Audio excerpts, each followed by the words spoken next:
What's up, everybody? We're talking Champions League. The first match day is over.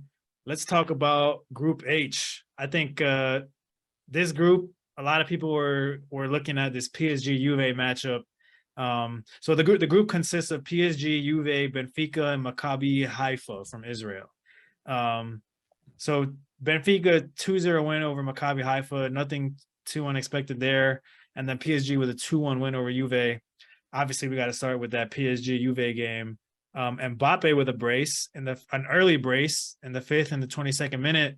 And then after that, I don't know. Do you feel like PSG kind of lost their way in the game a little bit after that? I mean, Juve ended up coming back with the one goal. McKennie, by the way, Weston McKennie.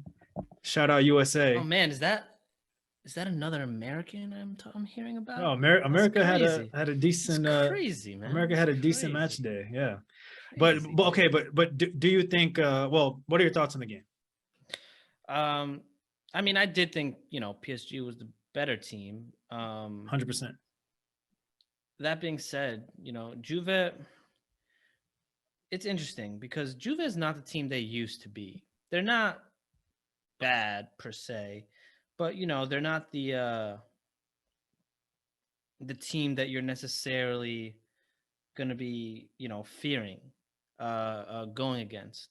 And it was interesting to see PSG when they started the way they started. I thought they were going to kind of run away with the game, That's what I'm saying. I thought it but was then going to they be like didn't. Yeah, 6-0 or something. but then they didn't. And I mean, it was interesting to see because Mbappe is an incredible player, but it feels like since the contract he got, which is insane.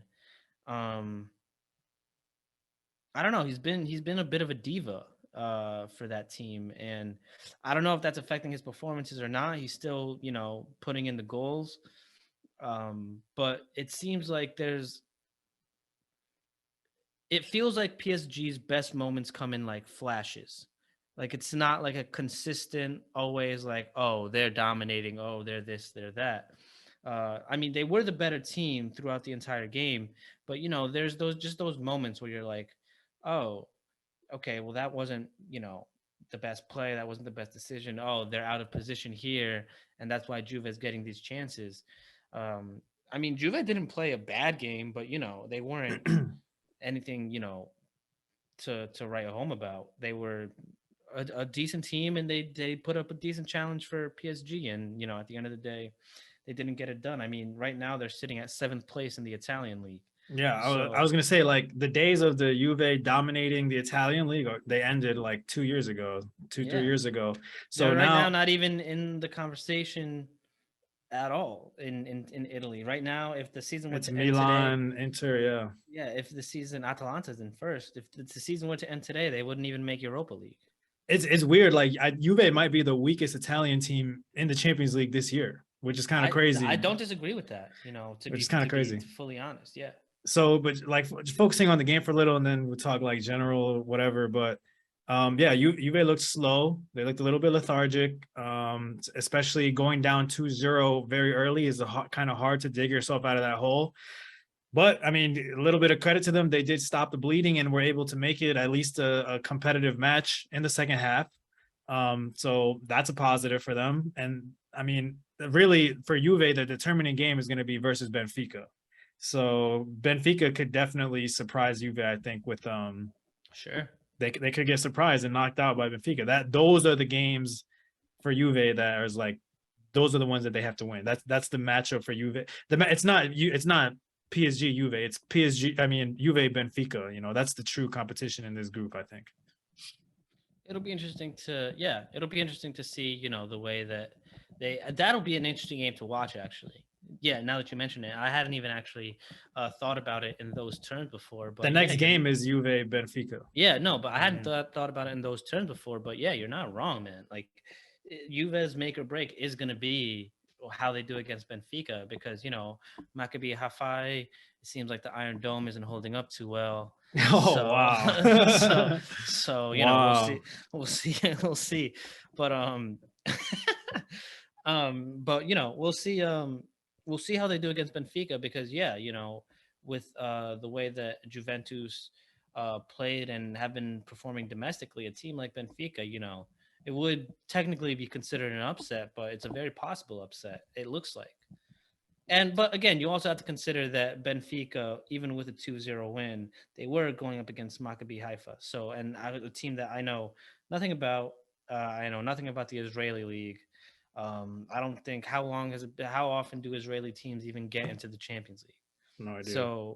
So who knows exactly?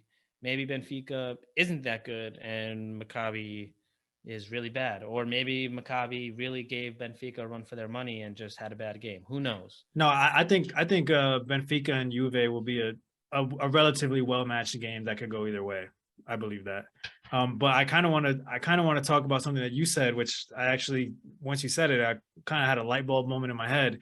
You said PSG, they don't ever have like sustained dominance in a game. They Yeah. have like flurries of just devastating attacking power, And which it comes from just it feels like they have a lot of, like, the players just have individual moments that kind of propel them into these positions, and no, then it yeah, kind of. Sorry, go ahead. no, yeah, no, exactly that. It's like when you have Neymar, Messi, and Mbappe, It's if you, inevitable. yeah, like they scored 2 goals in like 15 minutes, so, and they can do that any given day of the week. Now, the one debate I was going to have with you, maybe you'll agree with me, I don't know. Who's the most important player on PSG? For me, it's Neymar. I I was I was leaning Neymar, but he needs someone like Mbappe to be at the end of whatever he does. Yeah, but like, yes. Yeah. So I think it's a little tricky, that one, at least for me. And it's super interesting because Mbappe wanted Neymar gone this summer. But he benefits This from Neymar so so much. much, so much, and Because like, it's like, why would you want him gone? Like, you're clearly the number one. Your contract says it very obviously. Um, it's a contract that no player in soccer has ever seen before. So it's like he's clearly the guy that they want to stick there long term. So I think it's a little tricky because Neymar is very clearly the creator there. He takes the ball, absorbs the pressure, gets out of it, and then his Neymar vision, is the best dribbler, I think, in the world. He's the and best dribbler. he has great vision as well. His assist to Mbappe for the second goal was incredible, right over the top, a little scoop right to Mbappe, and a great finish. But to that point, in order for Neymar, even though for the play to happen, he needs to be there. In order for the play to be complete, he needs a player like Mbappe on the back end, finishing those chances. And it's not like Mbappe can't create for himself; he can. So I actually don't know. I mean, I don't hate your pick in Neymar. Obviously, I think most people would say Mbappe, but I think it's kind of a give and take relationship that they have to have in order for that team to be successful. And you know, I don't know.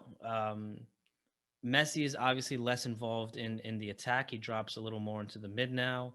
Um, so I don't think he's necessarily one of the most important players. Obviously, having Messi there is of great benefit, especially for someone like him who doesn't need to be, the star of the show. For him to be content, he's very content to just, give the assists or be a good player. And when So you're talking about the flurries too, if you're gonna have like a 10-minute stretch where you knock in 3 goals, Messi could easily be like yeah, 2 goals in 5 minutes one day, any yeah, day. or he could just honestly just bang in 3 assists, like, Yeah, easy.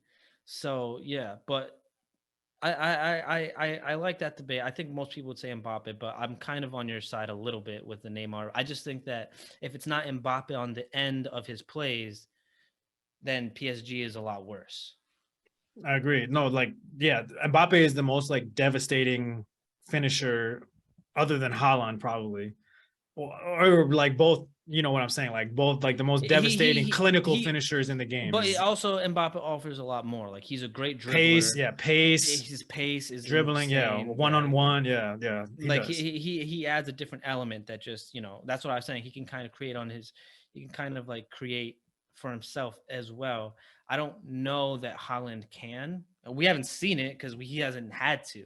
Neymar, I mean, Mbappe You know is way more like of a soccer player right. than Haaland That's is. what I'm saying. Yeah, that's what I'm saying. Like, I don't know if Haaland can create for himself. We haven't really seen it. Even when he was on the other team, sure, he had a few individual goals, but it was a lot of, him being at the right place, a good touch, holding off a defender, and then striking it home. It's not really like he's had to create full plays Sorry, I got to fly and here. yeah, no, I saw it. That's fine. It's not like he has to like create full plays and create all the space for himself and do. And it's not like Mbappe has to either, but he does it and he does it effectively. So Yeah. there's that. Now, the one thing we must say is still the group stage. No Yes. real pressure on PSG right now. And I think also the added fact that we got the World Cup coming in November, it gives more motivation, for Messi, Neymar, Messi to Mbappe, Neymar, Messi I was gonna to say what? to like work together, to go hit the World Cup in good form. So, after the World Cup, that's when the knockout stages happen, and that's when the pressure really starts. And that's where you will run into teams that, like, if you're not able to sustain pressure for a certain amount of time, they'll score like 2 or 3 on you, and then you're in a hole and you got to dig out. So there's not a lot of pressure on PSG right now, which I think we can't avoid saying that. Like, that has to be said if we're having an honest discussion. And the other thing I wanted to bring up is, like, what if Mbappe catches an L like in the semifinal or the quarterfinals to Brazil or Argentina in the World Cup? I'm that locker room is gonna implode, dude. That locker room is gonna explode if that happens. If Mbappe loses to I didn't Messi or think about Neymar that. in If the he World loses to Cup, Neymar, it would be a much bigger deal. and dude, I France think. and Brazil are like the two favorites. Imagine, dude, a final Brazil France and Neymar scores the winning goal over on France.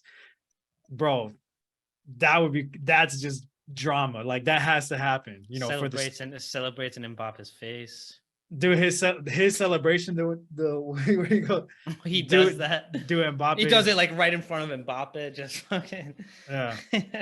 So, dude, that's what I'm saying. Like, for PSG, there's no real pressure on this group. I think kind of like Madrid in a way, but the pressure starts in the knockout stages, really, because then you could go home against any opponent.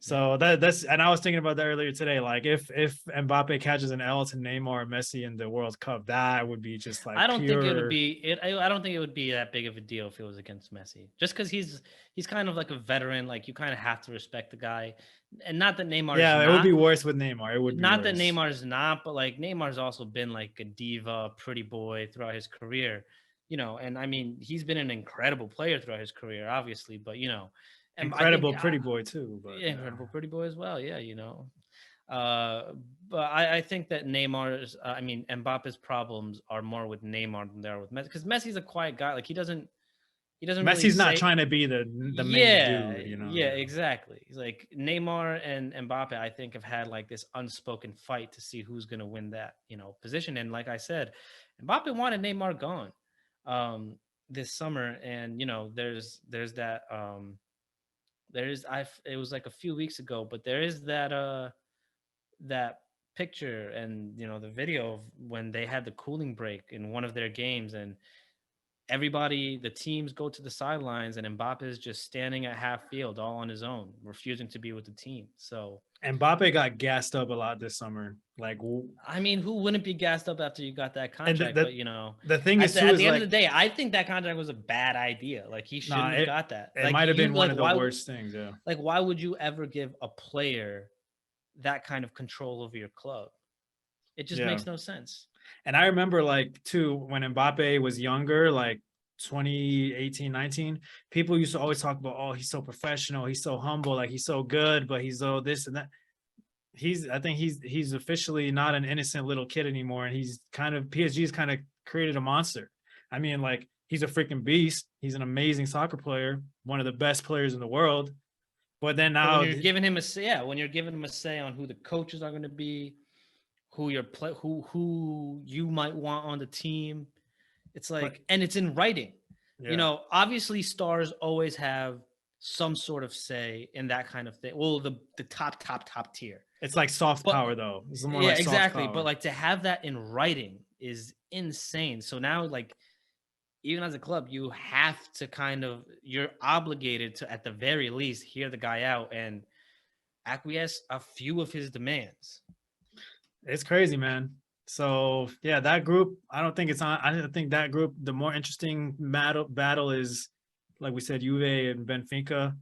But PSG is always a good story just because of the star power and all that comes with that. But yeah, so that's it. We're super excited for the Champions League to be back on. Thank the Lord. Champions League is what we live for. But yeah, we got more La Liga, more Champions League coming up, also international soccer, and then whatever the hell else we feel like talking about. So see you guys next time. Peace.